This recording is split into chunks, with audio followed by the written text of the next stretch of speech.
All right, Mr. Paul. It's been a while, Yeah. but why don't you introduce yourself and tell us who you are and what you do and how you got started? Well, thanks, Terry. Well, it was a long time ago. Yeah. I started in the industry in 1979 doing epoxy flooring. Prior to that, I worked in concrete and as a mechanic. But as far as the flooring industry with the epoxy, that's where it started, and it was mostly the kind of pebble epoxy sort of stuff. That's where it started. Worked there for a couple of years. A company called Futura Stone. And after I was sent up to LA to kind of expand the company up there, I decided to move back home. I had a baby at that point and come back to San Diego and start my own business with one of the partners at that other company. So I started Pacific Pebbles Corporation in 1981. Okay. And then, so that's where you started in the trial on pebbles. Yeah, it was epoxy pebble. There was some waterproofing membrane that we had to put down below. So we'd, source material for that. There was some concrete repairing. There was also a bit of color quartz coming into play where we're asked us to do interior floors and the color quartz, I think it was originally made by 3M primarily. We'd use epoxy and do like a double broadcast on the floor. We'd also sometimes would trowel the quartz epoxy. So we were doing some of the interior within a couple of years of the beginning of the company. All right. And then what is one of the hardest challenges you had at the beginning of starting your own business? Well, it's interesting when you look back, what looks like was hard then really wasn't that hard. So, we were broke. Yeah. We didn't have money. My partner had enough money to finance, like getting a warehouse and inventory and that. But we didn't have like money to like get paid. Yeah. So we had to pretty much work for very little for a few years as you gain what you would call sweat equity.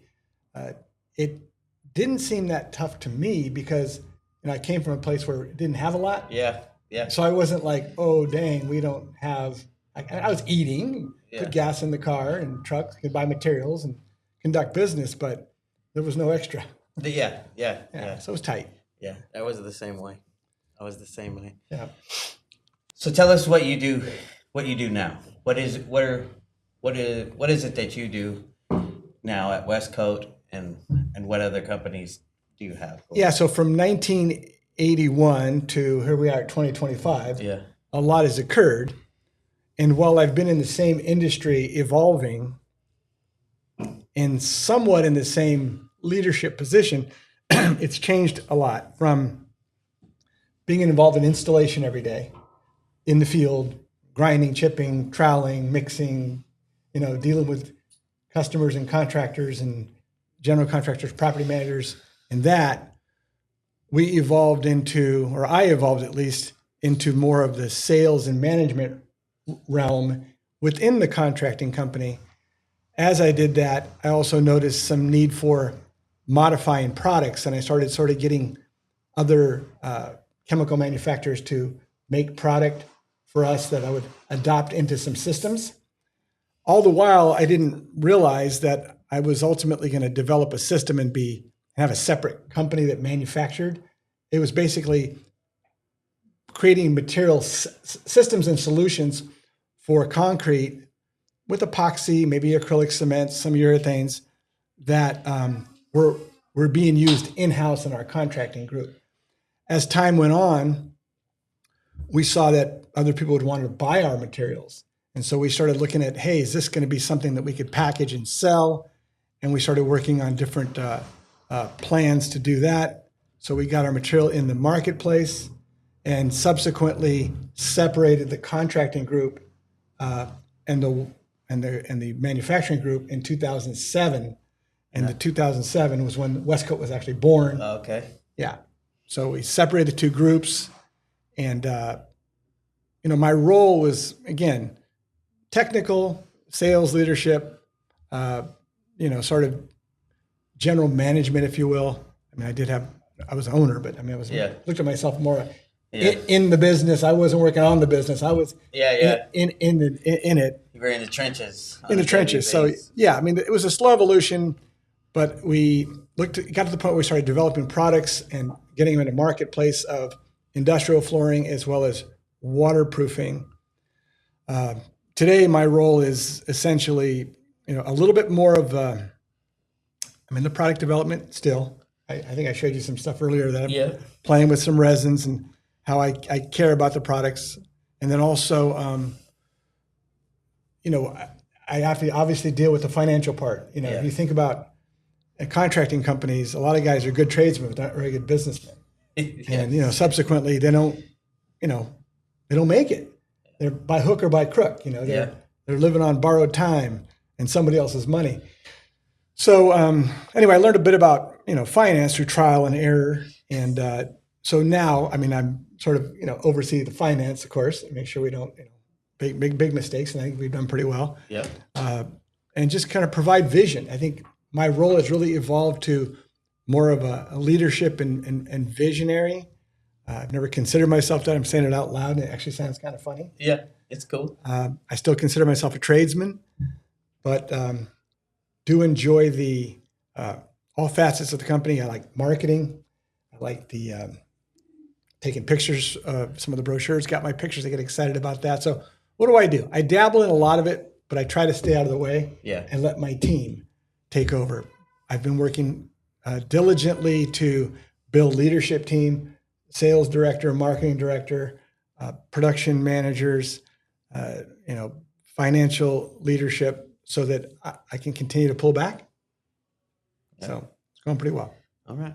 I like that. All right. Next question here. In business, what was one sticky situation that made you better, and how'd you handle it, and what did you learn? Well, I get it. That's interesting. So I was mentioning the financial part, and in the 80s, in our contracting group, we were doing more and more work for developers and general contractors in new construction. And anybody who's worked in that space knows that sometimes you get paid a little slow, right? A lot slower sometimes. Yeah, and you really don't know, like, how to change that. You don't realize. I didn't know what cash flow was. Yeah. And I thought the capital was like, Sacramento was the capital. I didn't know about money. Yeah. You didn't know didn't get paid when you got finished, right? Well, essentially I knew if you buy something for, $10 and you put another $10 into it, and you can sell it maybe for a total of $30, you make a 33% gross profit. Yeah. Then you have your overhead and what have you. But nobody ever takes into account like getting paid 90 days later and being cash poor. And how much that cost.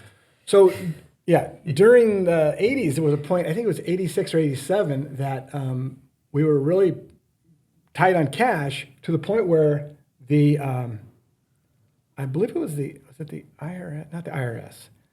It was some financial people from the government. Okay. I believe it was related to us paying like payroll withholding and that sort of stuff. We were behind. We weren't being dishonest. We just didn't have the money to pay it. Right. We're going to make it up. As soon as those guys paid us, we'd pay the government, the taxes, if you will. So the IRS, I believe it was the IRS, was really just going to take over our bank account. Yeah. And that was, as much as I've been in a lot of sticky epoxy, goopy stuff. That was it. This was much stickier and much nastier. Yeah. And changed my life. Because they have the authority to take your bank account. Oh yeah. It's pretty wild, right? It's frightening, and I learned that lesson. I learned it a couple of times, but that was that was probably the scariest thing that I had to deal with. Yeah. And so what did you have to do to get out of that? Well, it's interesting because we had a friend who was kind of consulting us, my partner and I. My partner had some cash, but he'd already put money into the business, and he didn't want to keep putting more and more cash in. Yeah. And at that point, I think I was a 25% partner. So I had zero cash, I had two little kids and mortgage and whatnot. And I couldn't find any cash. I had to get paid to eat, and I couldn't put money in to the company. So What this friend said was, and he actually was involved in the grocery store business here in San Diego. His family was a Chaldean guy. I think it was Nazar Nature. Honestly, Okay. he sat down. He's a friend of Don and I's, and he said, "Hey guys, I'm gonna tell you something, Paul. Here's what I think you got to do. You need to raise your prices." And I looked at him like, "Are you crazy? If I raise the prices, people aren't going to buy it." He goes, "Paul, if you don't raise prices, you're going to go out of business." Yeah. Okay. So begrudgingly, I raised prices. And life was never the same. And people still bought from you, right? Well, yeah, what you started selling on was your quality and the value you're bringing.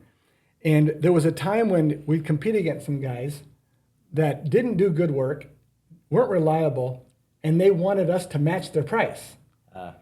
And it's like, wait a minute, it's costing me more to do my work. I need to charge a little more. Right.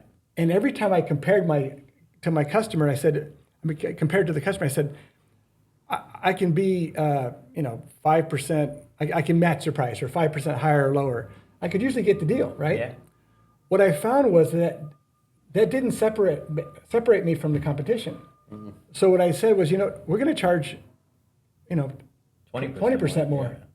We've got to charge enough to do the job well and stand behind the work. And get paid. And get paid and finance. Right? Yeah. So there was other parts, like, again, it's not about buying material and getting labor, installing it, and getting enough money to pay for the material and labor. You've got to have money to grow and, seed money. And for all the things that run any business is capital. So we had to earn the capital. No one was going to loan us the money. Yeah. So we had to raise our prices. And we're still competitive. If we would put a product down that lasts 10 years and our customer lasts 5, and we're only 20% more, we're less expensive. We're less money in the long run, right? That was where I learned probably my greatest lesson ever. I like it. All right.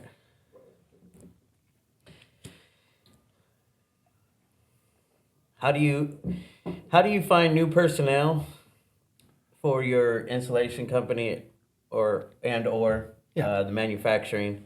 And what is your approach to training and retaining good talent?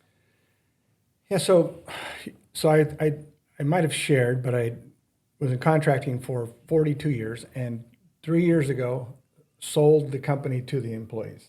So it's an employee-owned company. That's really cool. Yeah, that is awesome. Yeah, Life Deck Coating Installations, and essentially we came to a number that was fair for the value, and they pay me off over multiple years. I tried to make it low enough payment so that they didn't have the cash flow problem, right? Yeah. So to leave there, I had to have people as good or better than me to replace me. So that's kind of where I've gotten to. I know that I need to hire the best people. In the beginning, so we talk about this 45 years ago. Yeah. It was 1981. It's like you grabbed your brother. Yeah. You grabbed your best friend. Yeah. And you said, the guy down the street, "Hey, you want to go work?" Or you heard somebody needed a job. Get in the truck. Yeah. We're going to this job. I need you to scrape this floor. I need you to open these bags. I need you to mix this product. There was no interview at all. Yeah. So it's like, just get out the truck running, right? Yeah. And you figure it out within a week or two if the guy's worth a darn, and you kept him or not. There wasn't a lot of training. I think over this 45 years, I started realizing we need to hire good people. It's ranged from any, back in the day, it was a newspaper. Mm-hmm. We put ads. Matter of fact, my son-in-law married my daughter, saw a newspaper ad 20 some years ago. And he responded to the ad, came out, and I don't know if you remember Robert Ryan that works with us. He's actually in Kansas City. Yeah. Or he's in Kansas.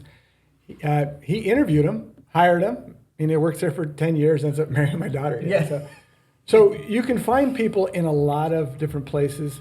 Referral program, as you, for those who have family, bring in their family. I think you have a little experience with that, coming up with your dad in concrete, and then you and son, and now with your son. brother-in-law's dad, all Right. Yeah. So there's the relatives, and then there's the friends, and then the referral. I think when you have good guys, if I tell a good guy, listen, we need a guy that can do a job.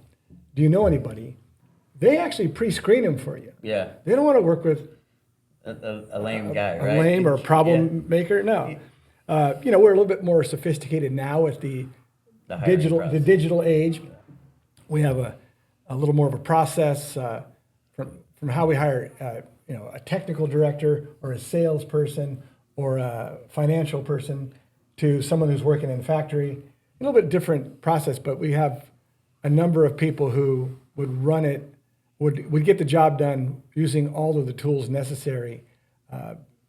So it's not as I would say hit and miss. It's not as just random as it was. Yeah. When It's a little more technical nowadays, right? Yeah, like when you hire your brother, you didn't hire him because he was necessarily going to be able to do the job. You hired him because he was there. Yeah. I mean, he showed up and he learned to do the job, became great. Yeah. And so you hung in there with him. That's another thing I think that the success I've had with people is you obviously want to choose good people, train them and support them. Let them know if they're screwing up. Yeah. Ask them to make sure that they want to be there in 30 days. Hey, you've been here 30 days. Do you like it? Yeah. Is it for you? Is this the right place for you? Yeah. And what does he or she say? And then you go from there. But as you go on, I think it's important to, give them good feedback, challenge them. Obviously, you got to pay people decently. You want to look at it like you got to challenge them. Yeah. Most people want to be challenged. Yeah. I think that's a big deal. Yeah. So you provide opportunity, challenge them. Hopefully, the team, if you have the proper vision for a business, it should bring in enough money to pay people, but also create like a community that works well together. Today here at our office, the guys are doing the team's doing like a potluck. Yeah. I didn't do that. Yeah. They did it on their own. Yeah. And that's pretty cool when they get people to do things Yeah. that excite them and Sure. keep them together, right? Instead of fighting each other. Because you see some companies that people don't really mesh very well, and you could feel it when you're around them. Yeah. No, I remember certain guys coming as I was a contractor, developed these products, and I went around the country to sell the products. Even with our relationship with you guys in Northern California, a lot of people would come and visit us and see our contracting group, and they go, "Oh wow, you're a product manufacturer, but you also have a contracting group. How's that work?" And I explained how it was working, but people could learn from how we did in our contracting group, and were surprised how well run it was. And what I found from the early days was to find ways of sharing the wealth, whether it's sharing the profit off the job, sharing the profit overall from the quarter or the year. Yeah. We just had our end of our financial year. We handed out $400,000 in bonuses. That's awesome. I mean, that sort of is helpful. Yeah, that's awesome. Yeah. I mean, they let people know we're going to take a percentage of profit and share that. Yeah. And let them know how the profit's made, so they don't waste. They work better together. Yeah, and they know where that money is going to go, and not just in somebody's pocket or wasted on a fancy car or something. You see a lot of people do some funny things in this industry. Yeah. And while their people are struggling. So. Yeah. Well, I think also if you help, we have 401k where people can put matching funds, and if you start teaching people how to invest for the future, they see things differently. So it's not just about today. And I understand paycheck to paycheck from a kid that, I grew up one zip code away from here, which, wasn't the nicest part of town. Right. And, my dad was a mechanic, and, I had a few bucks, but it wasn't like we had extra money. And so I understand, my parents didn't have any financial background, financial training. It was earn, eat, sleep, earn, eat, sleep. Do it again. Cycle. No vacation. Yeah. It was a lot of hard work, and bless their hearts, but they didn't come from a place where they thought about saving a nest egg for time off, or if something bad happens, having some money in the bank. Yeah. So we're trying to teach people here through their 401ks to save money. And we've actually had a couple of financial speakers talk to the group. And it's helpful so people can learn about, oh, wow, I actually made a few bucks. What do I do with it? Yeah. Do I go out and buy a new truck? Yeah. Or should I put it into a good investment, maybe buy a piece of property or, a stock, who knows? Yeah, for a better quality of life rather than a struggle down the road or something. Because we all hit that roadblock sooner or later. Absolutely. And it's good to have financial help. And a lot of these guys, or some of them don't have that background. So if you pour into them that way, I think it's a really, really big deal. Yeah. What is different today? I mean, there's a lot of things that are harder in life today, I think. Younger people trying to afford a house. We know that anywhere you're in the country, right? It's wild. Horrible. I mean, here in California, it's nuts. But I will say that, if I wanted information in 1985 about epoxies, I didn't pull out, You didn't get to Google. I didn't Google it and go, what's bisphenol A? Yeah. I didn't. How many parts of this and how many parts of that? Yeah, I couldn't pull up a spec sheet or get technical data or, You had to drive somewhere and talk to somebody and find that guy and figure it out and then write it down, right? Yeah. And so a lot more trial and error. You had to use your head. Yeah. But with that said, there are some tools now. I think about during the pandemic when, people were like out of work or couldn't do anything. And it's like, I heard they're like on TikTok, that's fine. I don't want to pick on a particular social media. Right. Yeah. But, I think it's just easy for old guy to kind of pick on TikTok. Yeah. But I was like, you could use that thing to learn another language right now. You could get a degree. Or build a business or build a structure. Well, or yeah. You could educate yourself for a lot of things. Yeah. So yes, the reach is a lot farther. Yeah. All right. Industry insight and topic. Topic of the week. And I asked you to kind of pick something you're passionate about. And for the industry. Yeah, I think that I'm passionate about. If you'll allow me this, two things. Yeah. I like developing solutions for concrete. Yeah. Beautification or protection or waterproofing, or on a plywood floor or what have you. That I like developing the systems and solutions. From I think I mentioned earlier. We take it from the lab to the slab. Yeah. You have I like that. Technical expertise, and then how does it get put down the field? How is it going to help this facilities manager or property manager and provide a solution that lasts a long time? Yeah, I mean, that's what they want, right? Yeah, I mean, I don't know anybody who wants something to peel off in 6 weeks. Most people want it to last 10, 20 years. And I think that developing high quality solutions for concrete restoration and protection, as well as I really like helping people succeed. So if I could help a contractor figure out the challenges in his business, having had my experience, I think I can share a few things, how they can market themselves better, like to consult and coach a bit. So I like that idea of helping others, and it could be an individual, find the right place in the industry, somebody that might need a second chance, or just someone needs a little bit of guidance to get to a better place. But I like to help people solve like business problems in our industry. Yeah. Well, you did help me a long time ago when we first met. We met in Modesto, and I asked you a bunch of questions, and I didn't know you were the owner. Oh, very good. At the moment. Yeah. And so you have helped me quite a bit in my travels, And that's one of the reasons why I'm here talking to you, because you've helped me a lot. Appreciate that. Okay. So, and then you had a second thing.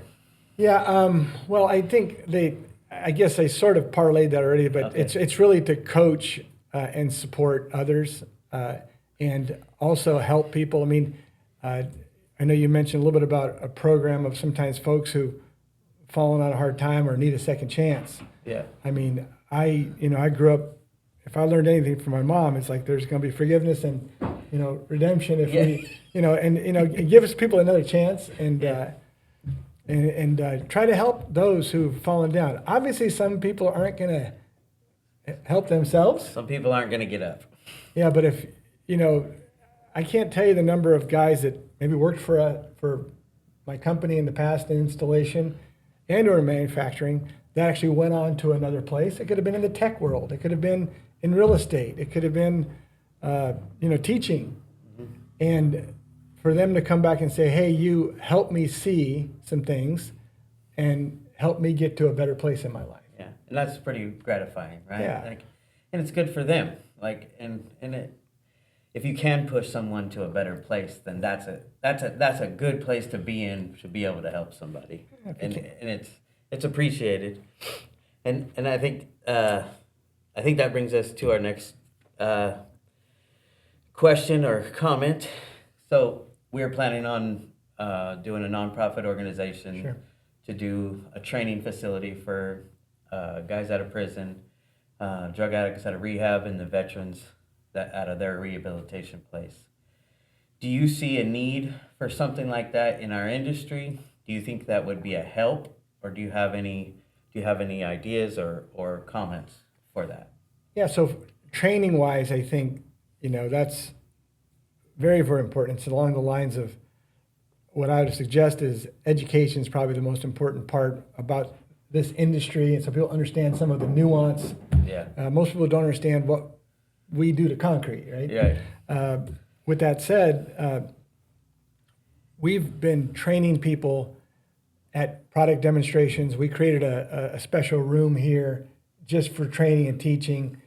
And I was thinking whether it be people that were young and just wanting to learn, maybe someone needs a second chance. I think that's ideal. How to get it done, where it needs to get done, who's going to pay for it. I mean, there's a fair amount of questions to answer, but Right.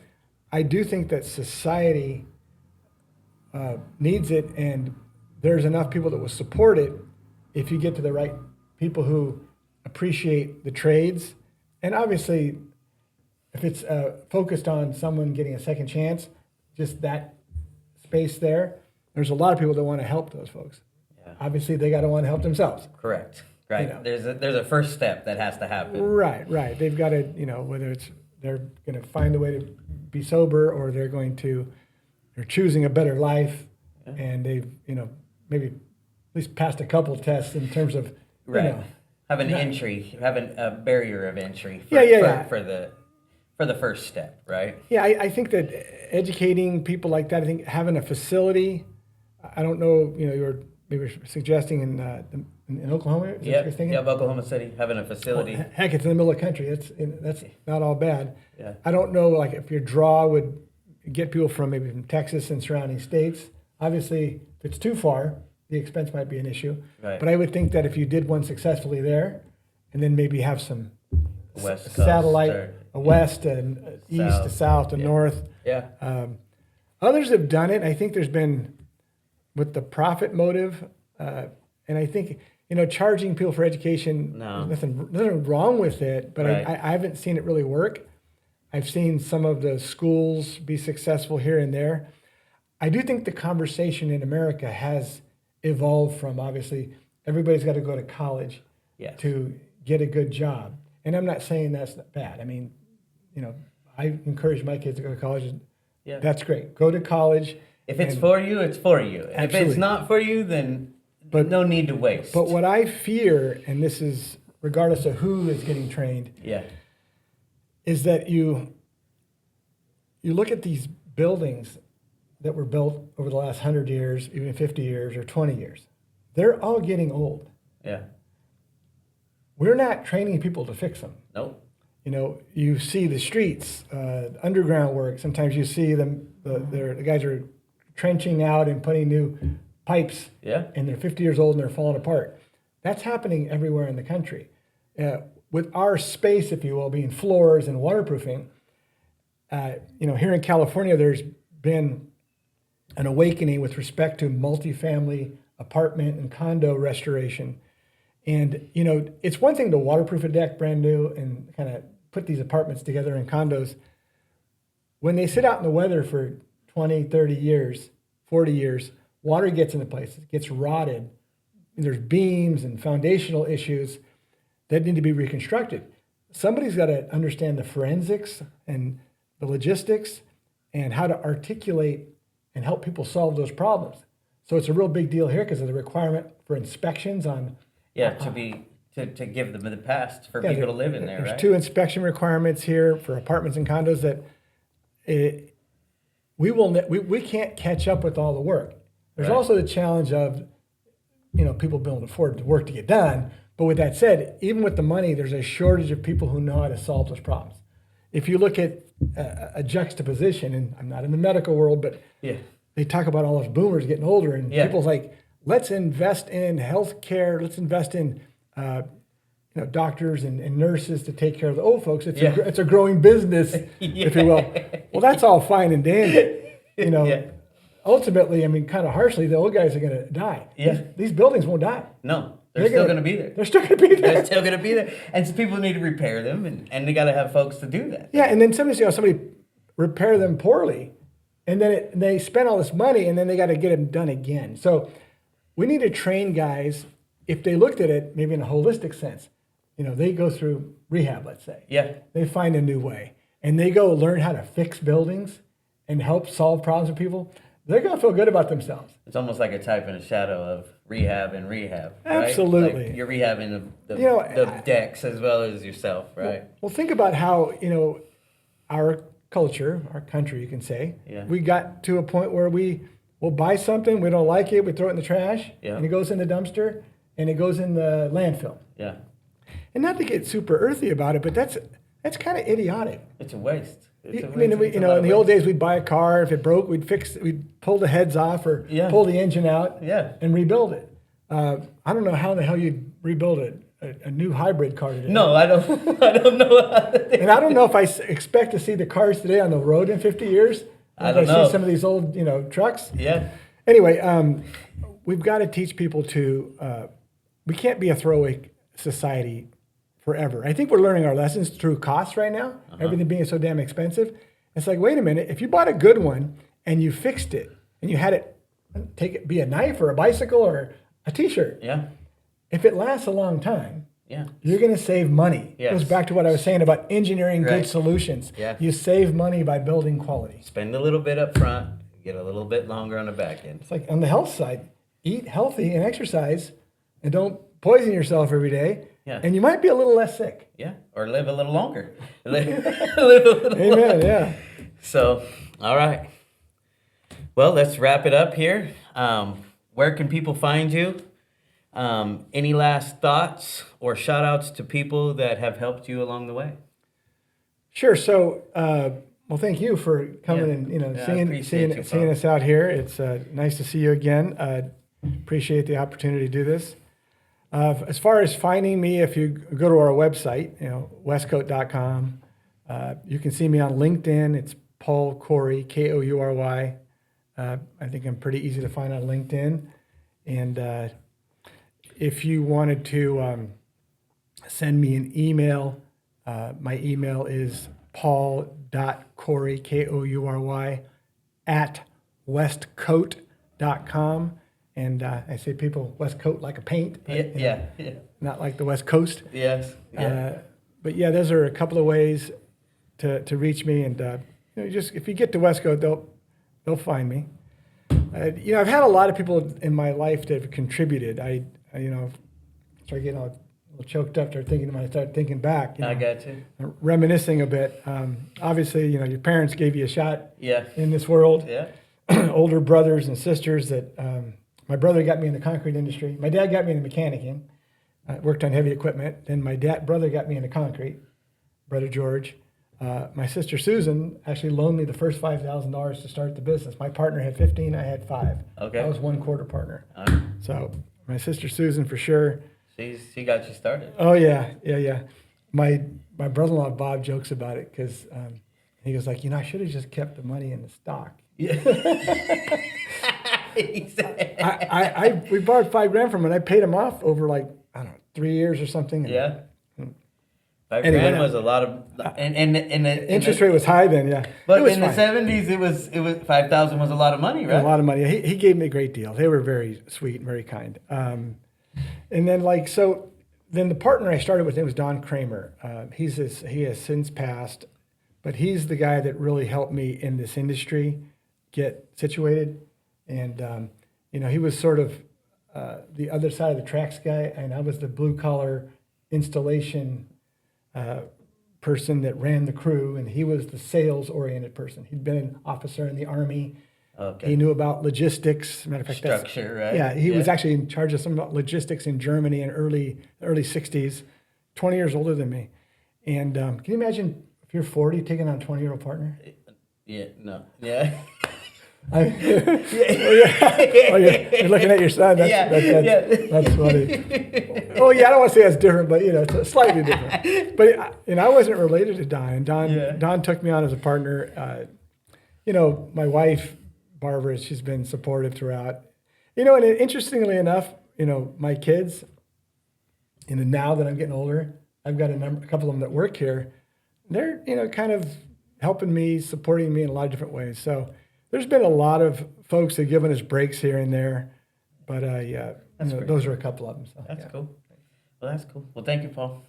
My pleasure. I appreciate it. All right, brother. All right. Yeah, let's do it again. Yes. A lot of fun. I like it. All right.